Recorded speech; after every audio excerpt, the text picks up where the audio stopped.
দেবী সুরেশ্বরী ভগবতী গঙ্গে ত্রিভুবনভারিণী তরলতরঙ্গে শঙ্করমৌলি নিবাসিনী বিমলে মম মতিরসতং তব পদকমলে। নদীমাতৃক দেশ ভারতবর্ষ, আর এদেশের প্রধান নদী হল গঙ্গা। তবে হিন্দু ধর্মে গঙ্গা কেবলমাত্র একটি নদী নন, গঙ্গা হলেন দেবী। বিষ্ণুর পদরজ থেকে তার উৎপত্তি। গঙ্গা হলেন পতিত উদ্ধারিণী। গঙ্গা স্নানে যেমন পাপক্ষয় হয়, তেমনি গঙ্গা দর্শনে, গঙ্গা মাহাত্ম্য শ্রবণেও গঙ্গার কৃপা লাভ হয়। এ আমার কথা নয়, ঋষিবাক্য।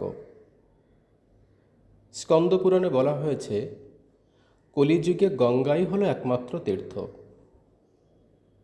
কথাটা শুনে আপনার মনে হয়তো প্রশ্ন জাগবে, ভারতবর্ষের দিকে দিকে নানা প্রান্তে কত কত তীর্থক্ষেত্র রয়েছে, তাহলে গঙ্গাই কেন একমাত্র তীর্থ হবে?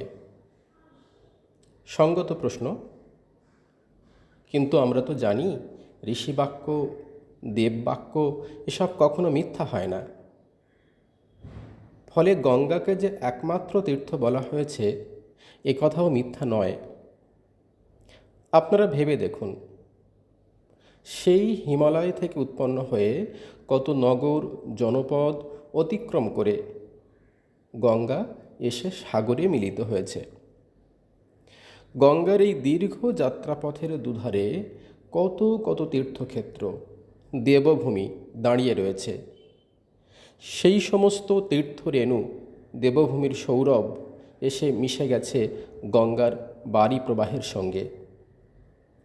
সমস্ত তীর্থের পুণ্য গঙ্গার এই একই প্রবাহে মিলেমিশে একাকার হয়ে গেছে।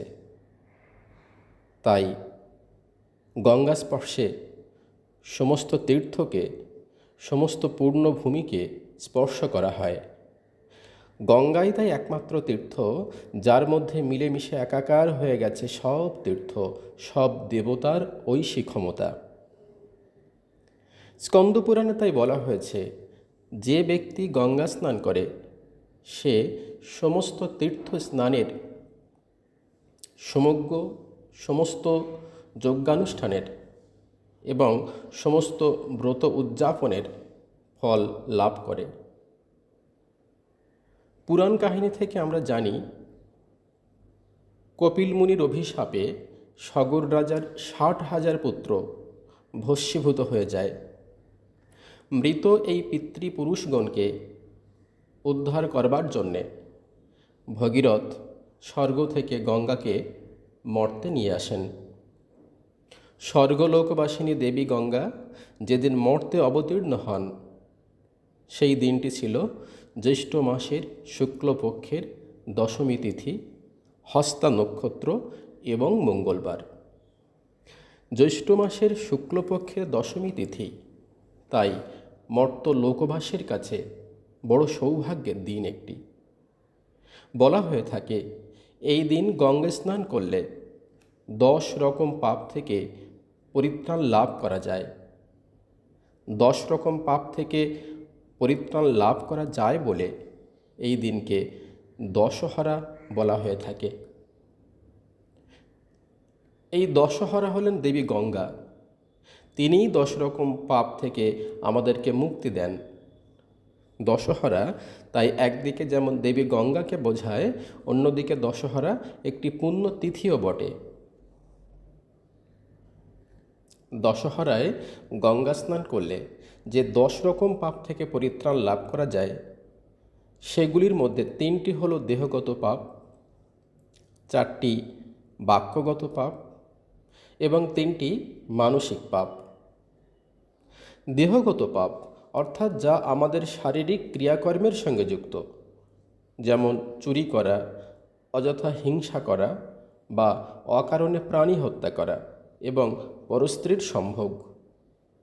বাক্যগত পাপ হলো সেই পাপ যা আমরা কথার দ্বারা করে থাকি, যেমন নিষ্ঠুর বা অহংকার প্রকাশ পায় এমন কথা বলা, অর্থ উপার্জনের জন্য যেখানে বা যার কাছে গেলে অর্থাগম হয় সেখানে বা তার কাছে গিয়ে অন্যের নামে দোষারোপ করা বা মিথ্যা কথা বলা, পরনিন্দা করা এবং অযথা বাজে কথা বলা। আর মানসিক পাপ হলো সেই পাপ যে পাপ কর্ম আমরা এখনো করিনি, বাস্তবে যেটি আমরা এখনো রূপদান করিনি, কিন্তু মনে মনে সর্বক্ষণ সেই পাপকর্ম করার চিন্তা করছি, সেগুলি হলো মানসিক পাপ। যেমন মনে মনে পরের দ্রব্যের কামনা করা, অর্থাৎ যা আমার নয় সেটাকে কিভাবে নেওয়া যায় বা পাওয়া যায় সেই ভাবনা। পরের অনিষ্ট চিন্তা, মনে মনে কারো খারাপ হোক এমন কামনা করা। আর মিথ্যার প্রতি আসক্তি, অর্থাৎ কোনো কিছু লাভের জন্য যা কিছু মিথ্যা তাকেই মনের মধ্যে প্রশ্রয় দেওয়া। এই দশবিধ পাপ থেকে মুক্তি লাভ করা যায় দশহরা গঙ্গা স্নানে। কীভাবে এই গঙ্গা স্নান করতে হয়, শাস্ত্রে তার বহুবিধ নির্দেশ আছে। সেই নিয়ম আপনি পালন করতে পারেন, আর যদি তা না করতে পারেন তাহলেও ক্ষতি নেই। আপনি 10 রকমের ফুল এবং পারলে এর সঙ্গে 10 রকমের ফল ভক্তিযুক্ত হয়ে গঙ্গাকে নিবেদন করুন এবং 10টি প্রদীপ জ্বালান। এরপর গঙ্গা স্নান করে হাত জোড় করে পাপ মুক্তির জন্য মা গঙ্গার কাছে প্রার্থনা করুন। যে ভাষাতেই পালন করুন, মা সন্তানের সব ভাষা বোঝেন। সন্তানের কাতর প্রার্থনা মা নিশ্চয়ই বুঝতে পারবেন। আর যারা শাস্ত্রীয় মন্ত্র উচ্চারণ করে প্রার্থনা করতে চান, তারা এই মন্ত্রটি উচ্চারণ করতে পারেন। ওং অদত্তানাম উপাদানাং হিংসাচ্চ এব অবিধানত পরোদার উপসেবা চ কায়িকং ত্রিবিধং স্মৃতম পারস্যম অমৃতম চ এব পৈষণ্যম চ ঔপি সর্বস্ব অসম্বন্ধ প্রলাপ চ বাংময়ং সচতুর্বিধম পরদ্রব্যেষু অভিধানং মনঃ অনিষ্টচিন্তাম বিতত অভিনিবেশ চ ত্রিবিধং কর্ম মানসম এতানি 10 পাপানি প্রশমং ইয়ান্তু জাহ্নবী স্নাতস্য মমতে দেবী জলে বিষ্ণুপাদোদ্ভবে ওং বিষ্ণুপদার্ঘ সম্ভূতে গঙ্গে ত্রিপথগামিনী ধর্মদ্রবীতি বিখ্যাতে পাপং মে হর জাহ্নবী ওং শ্রদ্ধায়া ভক্তিসম্পন্নে শ্রীমাতুর্দেবী জাহ্নবী অমৃতেন অম্বুনা দেবী ভাগীরথী পুনিহিমাম। বিগলিত করুণা মাতা জাহ্নবী আমাদের এই প্রার্থনা পূর্ণ করুন। দশহরার শীতল জলে সমস্ত পাপের কালিমা ধুয়ে মুছে যাক সকলের জীবন থেকে।